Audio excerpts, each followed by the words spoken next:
10th class. Now we start the making of the global world का last topic हम करेंगे. Last part decolonisation and independence. इसमें last part का first topic. When the second world war ended, जब दूसरा विश्व युद्ध खत्म हुआ तो large part of the world, जो वर्ल्ड का लार्ज पार्ट था वो यूरोपियन जो कंट्रीज थी उनके कंट्रोल में था. ओवर द नेक्स्ट 2 डिकेड्स, 2 दशक तक, most colonies in Asia and Africa जो है फ्री होगी, इंडिपेंडेंट नेशन बन गए. परंतु इंडिपेंडेंट नेशंस बनने के बाद उनके पास सबसे बड़ी जो बर्डन आई, वो बर्डन क्या आई? Poverty and lack of resources. जो बर्डन थी उनके पास, वो मेन क्या बर्डन थी? Poverty and lack of resource. इनकी जो है कमी महसूस हुई. And their economic and societies were handicapped by long period of colonial rule. और ये जो सोसाइटी और हमारी जो उन देशों की इकोनॉमी थी, अर्थव्यवस्था थी, वो लंबे समय से जो है कॉलोनियल रूल के कंट्रोल में थी. तो ये ना बिल्कुल हैंडीकैप्ड हो चुकी थी. The IMF and the world bank were designed to meet the need to the industrial country. जो IMF इंटरनेशनल मॉनेटरी फंड बना था और वर्ल्ड बैंक बना था, वो इंडस्ट्रियल कंट्री की फाइनेंस की प्रॉब्लम को भी सॉल्व कर रही थी. They were now equipped to cope with the challenge of poverty and lack of development in former colonies. परंतु फिर भी वो जो है, ये जो गरीबी का चैलेंज था, लैक ऑफ डेवलपमेंट थी, विकास पूर्ण रूप से नहीं हो रहा था, उसकी कमी थी, फिर भी इनको दूर नहीं कर पा रही थी. आज़ाद हो गई थी, फ्री हो गई थी, परंतु कॉलोनियल गवर्नमेंट ने, जब ब्रिटिश सरकार या अदर यूरोपियन कंट्रीज जो है दूसरी कंट्री पे राज कर रही थी, उन्होंने पूरी तरीके से उन देशों को खोखला कर दिया था. तो इसके लिए ग्रुप ऑफ 77 यानी कि G77 बना. Most developing country did not benefit from the fast growth the western economy experience in 1950s and 1960s. 1950 से 1960 के दशक के बीच में जो है बहुत सारी जो विकासशील कंट्रियाँ थी, उनको किसी प्रकार का कोई भी फायदा नहीं हुआ. जिस तरीके से वेस्टर्न इकोनॉमी जो है फास्ट ग्रोथ कर रही थी, देयरफॉर दे ऑर्गेनाइज, इसीलिए उन्होंने क्या ऑर्गेनाइज किया? G77. ये ऑर्गेनाइज किया किस लिए? To demand a new international economy, क्योंकि वो नई इंटरनेशनल इकोनॉमी की डिमांड कर रहे थे, जिसको हम कहते हैं NIEO, new international economy order. By the NIEO, इसके द्वारा उन्होंने इसका अर्थ क्या है कि ये किस चीज़ की वो कर रहे थे कि ये एक सिस्टम था that would give them a real control over their natural resources, more development assistance, fair prices of raw material and better access for manufacturing goods in developing countries market. और इस सिस्टम के according वो क्या चाह रहे थे कि जो नेचुरल रिसोर्सेज है उन पर उनका ही अधिकार हो, ठीक है, और मोर डेवलपमेंट असिस्टेंस, फेयर प्राइजेस, यानी कि जो विकास में सहायक चीज़ें हैं उन पे भी उनका कंट्रोल हो, रॉ मटेरियल के प्राइस जो है फेयर प्राइजेस मिले, बेटर एक्सेस हो ताकि मैन्युफैक्चरिंग गुड्स जो है अच्छी तरीके से बन सके और डेवलपिंग कंट्री की मार्केट जो है वो डेवलप हो सके. तो इसीलिए उन्होंने किसकी डिमांड करी? G77. क्लियर? कि आज़ाद हो चुके थे परंतु वो पूर्ण रूप से खोखले हो चुके थे, उनको किसी प्रकार का कोई बेनिफिट नहीं मिल रहा था और वो बहुत ही अपने मतलब कि विकासशील देश थे और वो ग्रोथ नहीं कर पा रहे थे. इसीलिए इन लोगों ने ग्रुप ऑर्गेनाइज किया जिसको G77 जो है कहा जाता है. और इनकी डिमांड थी कि पूर्ण रूप से इन्हीं का ही हर चीज़ों पर कंट्रोल होना चाहिए ताकि वो भी अपनी कंट्री का विकास कर पाए. अब ब्रिटन वुड का जो है एंड हो चुका था, जिसमें मैंने फिक्स एक्सचेंज रेट के बारे में आपको बताया था. और स्टार्टिंग इसकी होगी थी ग्लोबलाइजेशन, वैश्वीकरण की. Despite years of stable and rapid growth, not all was as the post world war. Stable और रैपिड ग्रोथ चाहिए थी, नहीं हो पा रही थी. From the 1960 the rising cost of its overseas involvement, विदेशों की जो इन्वॉल्वमेंट थी वो वीक हो गई थी क्योंकि राइजिंग कॉस्ट बहुत ज़्यादा बढ़ रही थी US फाइनेंस और कम्पिटिटिव स्ट्रेंथ के लिए. द US डॉलर थे now no longer commandable confidence, जो डॉलर की कमांड थी वो जो है कॉन्फिडेंस लेवल की नहीं थी वर्ल्ड प्रिंसिपल करेंसी के अंदर. It could not maintain its value in relation to gold, और वो अपनी वैल्यू को मेंटेन नहीं कर पाई थी गोल्ड के कंपैरिजन में। तो इसीलिए जो है ये जो फिक्स एक्सचेंज रेट सिस्टम था वो ढह गया था, यानी कि ख़त्म हो गया था, और एक नई इंट्रोडक्शन हो गई थी फ्लोटिंग एक्सचेंज रेट की, जो मैं ऑलरेडी आपको पहले भी बता चुकी हूँ कि एक तो एक्सचेंज रेट थी कि रेट फिक्स कर दिए थे कि $1 के बदले में इतने रुपए देने होंगे या इतने यूरो देने होंगे या पाउंड देने होंगे। परंतु बाद में क्या हुआ कि फ्लोटिंग एक्सचेंज रेट सिस्टम बना दिया गया था। फ्लोटिंग एक्सचेंज रेट यानी कि मार्केट में जैसी डिमांड और सप्लाई है फॉरेन एक्सचेंज की, उसी के अकॉर्डिंग जो है प्राइस जो है डिसाइड किए जाएंगे कि $1 के बदले में कितने रुपीज़ या कितनी करेंसी जो है नेशनल करेंसी दी जानी चाहिए। तो ब्रिटेन वुड का जो है फिक्स एक्सचेंज रेट सिस्टम ख़त्म हो गया और एक्सचेंज रेट स्टार्ट हो गया फ्लोटिंग एक्सचेंज रेट, ठीक है, जो बेस्ड होता है मार्केट फोर्स पर। G77 जब ऑर्गेनाइज किया उसके बाद इंटरनेशनल फाइनेंशियल सिस्टम चेंज हो गया मिड 1970 के अंदर। क्यों हुआ? From the mid 1970 the international financial system change in important way. महत्वपूर्ण कारण थी जिसकी वजह से ये जो है चेंज हुआ। Developing country could turn to international institution for loan and development assistance, क्योंकि जो डेवलपिंग कंट्री थी वो इंटरनेशनल इंस्टीट्यूशन से क्या ले रही थी? लोन ले रही थी, और विकास के लिए जो सहायक चीज़ें थी वो चीज़ें ले रही थी। But now they were forced to borrow from western commercial bank and private lending institution, और वो फोर्स थे कि वो वेस्टर्न कमर्शियल बैंक और प्राइवेट से ही जो है पैसा उधार ले।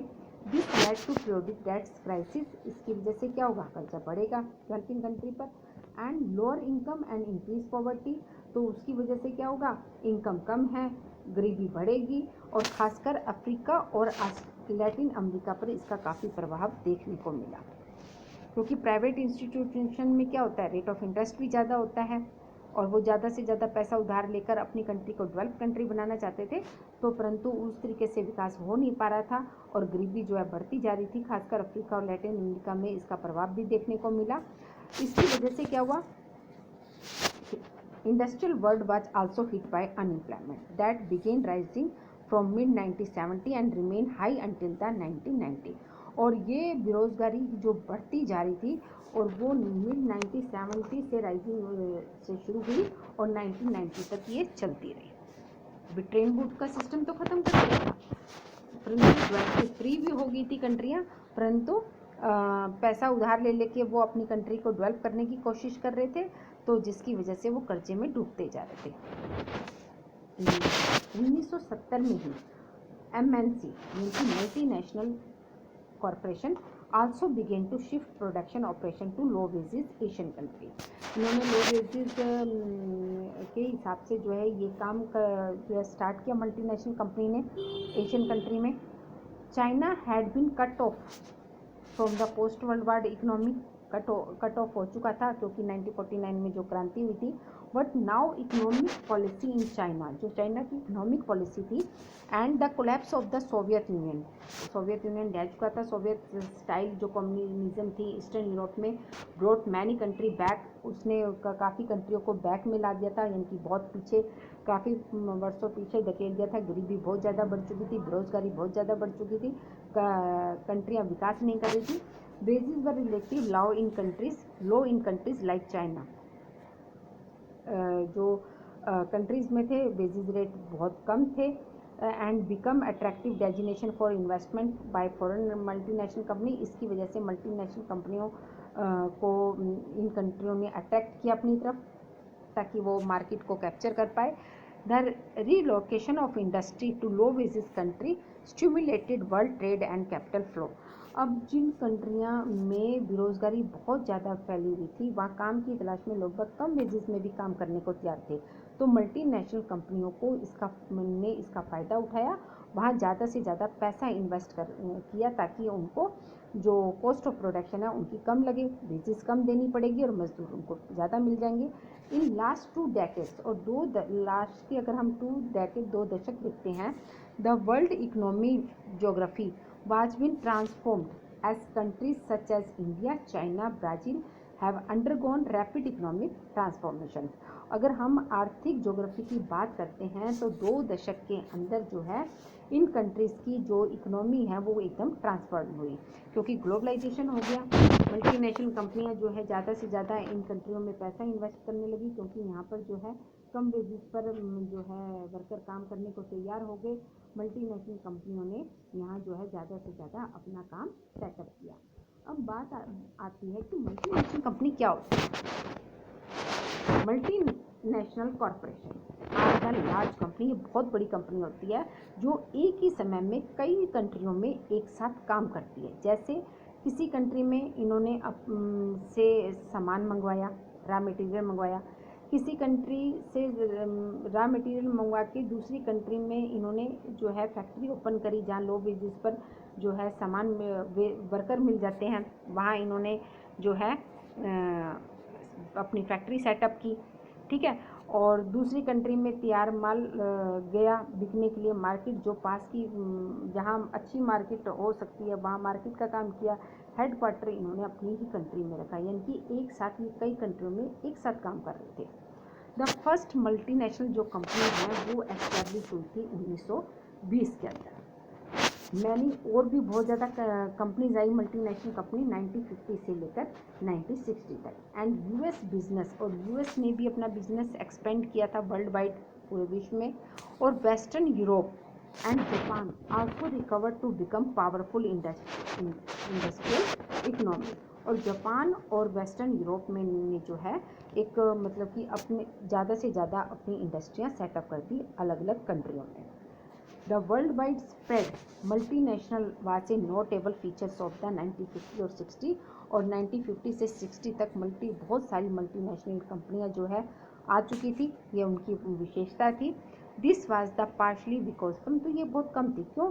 क्योंकि high import tariff imposed by different government, अलग अलग कंट्रियों की अलग अलग सरकार ने जो है टैरिफ पॉलिसी जो है लगा दी थी, यानी कि टैक्स रेट इंक्रीज कर दिए थे। force multinational to locate their manufacturing operation and become domestic producer in as many countries as possible, ताकि जो डोमेस्टिक इंडस्ट्रियां हैं उनको किसी प्रकार का कोई भी नुकसान ना हो पाए, क्योंकि ये लोग जो है अपनी कंट्री को सेटअप करने की तैयारी में थे। तो ये है मल्टीनेशनल कंपनी जो एक साथ अलग अलग कंट्रियों में काम करती है, ठीक है, एक ही समय पर वो अलग अलग कंट्रियों में अपना काम करती है। ये मल्टीनेशनल कॉरपोरेशन, यानी कि कहीं से सामान मंगवाना और कहीं तैयार करना और कहीं बेचना। और भारत में सबसे ज़्यादा जो है मल्टीनेशनल कंपनियों के कॉल सेंटर है, क्योंकि यहाँ के लोग जो है वो ज़्यादा एजुकेटेड, और इनकी जो इंग्लिश की प्रोनाउंसिएशन है ये बहुत अच्छी होती है, स्पीकिंग जो है इंग्लिश बहुत अच्छी होती है। इसीलिए मैन्युफैक्चरिंग जो मल्टीनेशनल कंपनियां हैं वो ज़्यादातर अपने कॉल सेंटर भारत में ही सेटअप करती हैं। इनका हेड क्वार्टर जो होता है वो मेन अपने ही कंट्री में होता है। तो इस प्रकार से जब ब्रिटेन वुड का एंड हुआ, नया NIEO न्यू इंटरनेशनल जो है का इन्होंने डिमांड की G77 में, तो उसके बाद जो है ग्लोबलाइजेशन भी हुआ, फ्लोटिंग एक्सचेंज रेट भी आई, और धीरे धीरे मल्टीनेशनल कंपनियों ने जो है अपना काम एक्सपेंड करना शुरू कर दिया। तो इस प्रकार से ग्लोबल वर्ल्ड जो है वो बनकर तैयार हुआ। काफ़ी परेशानी और मुश्किलों के बाद बहुत सारी कंट्री ने मिलकर अपनी इकोनॉमी को जो है स्ट्रॉन्ग बनाया है। इसको ध्यान से सारी वीडियो को ध्यान से सुनेंगे और इससे रिलेटेड नोट्स जो हैं अपने रजिस्टर में नोट करेंगे। तो आपने जब ये पूरी वीडियो देखेंगे तो इन बिटवीन वन वर्ड्स के काफ़ी क्वेश्चन भी बनेंगे, काफ़ी टॉपिक ऐसे हैं जो आप जो है इससे रिलेटेड जो है बहुत इंपॉर्टेंट क्वेश्चन अराइज होंगे कि फर्स्ट वर्ल्ड वार में क्या हुआ था, सेकेंड वर्ल्ड वार में क्या इकोनॉमी पे इफेक्ट पड़ा, और द ग्रेट डिप्रेशन क्या है वर्ल्ड इकोनॉमी पर और पूरी भारत पर इसका क्या प्रभाव पड़ा, और ग्रेट डिप्रेशन के क्या क्या कारण थे, किस तरीके से G77 का गठन हुआ, और IMF और वर्ल्ड बैंक ने किस तरीके से अदर कंट्री को जो है रिलैक्सेशन दी, किस तरीके से सेटलमेंट की गई, और ब्रिटेन वुड सिस्टम क्या है, और ब्रिटेन वुड्स सिस्टम का एंड होकर किस तरीके से ग्लोबलाइजेशन हुआ।